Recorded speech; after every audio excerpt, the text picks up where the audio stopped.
Duck is crazy expensive in restaurants, but with the tiniest amount of work, you can make it yourself for a fraction of the price. And I'm gonna show you how to do it because today we're making an $8 duck recipe that tastes expensive. I'm gonna show you how to cook the duck so that it falls off the bone, how to get that extra super crispy skin, and I'll show you how to make an easy cheesy polenta as well. The 3 rules for this recipe are as follows. The recipe has to be inexpensive in comparison to what you would spend in a restaurant. It has to be easy to make, no fancy tools or expert level cooking skills. And it has to be delicious because who wants to spend time cooking if you're gonna make an okay meal? So follow along and let's get to cooking. First things first, let's get to work on our extra crispy duck. We're gonna head on over to our oven and set the temperature to 250 degrees convection bake. From there, let's get our duck. You're gonna need 2 duck legs. I got mine from a butcher chain called Wild Fork, and they're both priced around $6 a piece. In order to prep these legs with your knife, you're gonna poke little tiny holes inside the fatty skin. Try your best to only poke the skin and not the meat underneath it. The reason we poke these holes is because it'll allow more fat to render out of our duck when we start cooking it later on. Now that our legs are full of holes, I'm next going to sprinkle a healthy amount of salt on both the skin side and the meat side. Don't be shy here either. I'm going pretty heavy-handed. Afterwards, you'll next crack some fresh black pepper on both the skin and the meat side as well. And now you should have 2 very well seasoned duck legs. From there, I'm gonna grab a small pot and nestle both of our legs skin side down. I'll next grab some ginger and rip off 2 small pieces worth, and with a knife, split them in half lengthwise and then split them in half once more down the middle, and then I'll throw them into my pot. Next, we're gonna grab a shallot and cut just the tip off, splitting it in half and removing the outside layer. You'll then loosely chop it into chunks like so, and then you'll toss the whole thing into the pot as well. For our last ingredient, I'll next grab 3 to 4 sprigs of thyme and just toss them into the pot as well. Also, as a quick tip, since you're using such a small amount of thyme, here's the best way to store them in your fridge so that they last longer. You're going to wrap the thyme in a damp paper towel and then throw them into a Ziploc bag, rolling it up and squeezing all the air out of them. Then just store it in your fridge, and that thyme is going to last significantly longer versus keeping it in the container it came in. Back to our pot, the last thing we're going to do is throw in 1/4 of a cup of water, and then we're going to put a lid on our pot and toss it into our oven at 250 degrees for 4 hours. Now we're doing the low and slow method for cooking this duck for 2 reasons.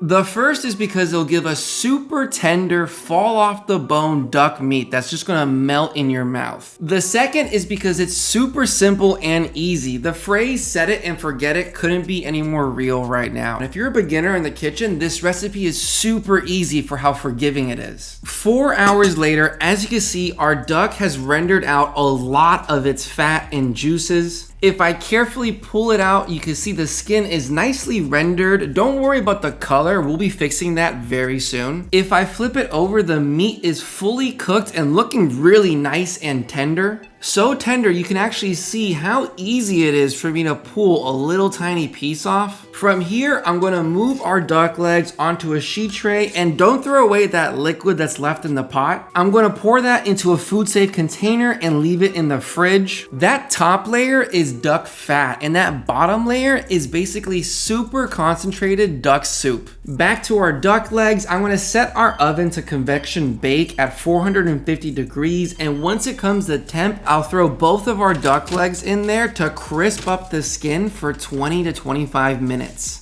Now the duck itself is fully cooked, but as you saw earlier, the skin is a little bit soft and flabby. So we're throwing it into the oven now just to crisp up the skin to our desired crispiness. After about 20 minutes, I'll pull them out of the oven, and this is what we're working with. Nicely crispy skin, making this duck look way more appetizing. I'm gonna carefully scrape the duck off from the pan, and this thing is so tender, you can actually see the bone just slid out from right right underneath it. Now for only $8, you now have a super tender, delicious duck leg. And if you want to spend $7 more, I'll show you how to make a super easy cheesy polenta that pairs beautifully with it. In a medium pot, you'll pour in 1 cup of dry polenta, and please note that there is a difference between polenta and cornmeal. You can use either of them in this recipe, but technically polenta, it comes from a specific type of corn. If you do use cornmeal, make sure to buy a coarse version and not one that's finely ground. Now bring your pot to medium-high heat and you're going to toast your polenta just until it starts to get a little smoky.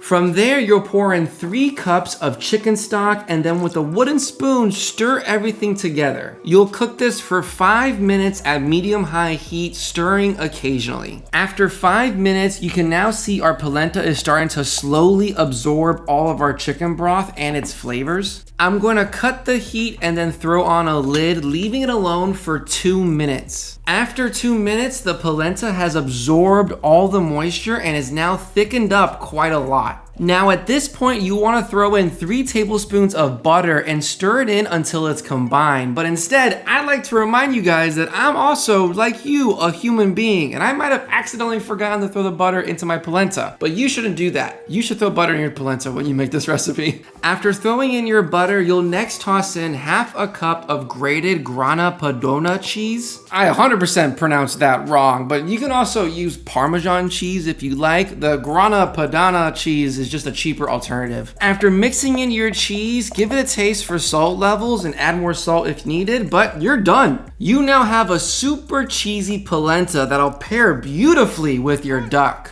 To finish this meal, I'll grab a bowl and then throw in 2 to 3 scoops of our cheesy polenta. I'll then carefully nestle one of our crispy duck legs, and then I'll optionally sprinkle a little bit of dill for decor, and that's it. You have a beautiful, super tender, crispy duck on top of an extra cheesy polenta. You can see here the duck is absolutely fall off the bone tender. Because we cooked it in its own fat, it's now super juicy and melts in your mouth. Taking a bite of both the duck and polenta together gives you a nice little contrast of fatty duck and cheesy polenta. The duck alone cost $8.28 to make, and the polenta cost an additional $7.16, giving you a meal that costs $5.44, which for a home meal is definitely more expensive than average. But if you were to have this same meal in our restaurant, you're 100% paying 3 to 4 times more than that. But I hope you guys enjoyed this video. If you did, please leave a like and subscribe. If you want to see last week's video where we made 3 different canned tuna recipes, the link is right here. Thank you and have a wonderful rest of your day.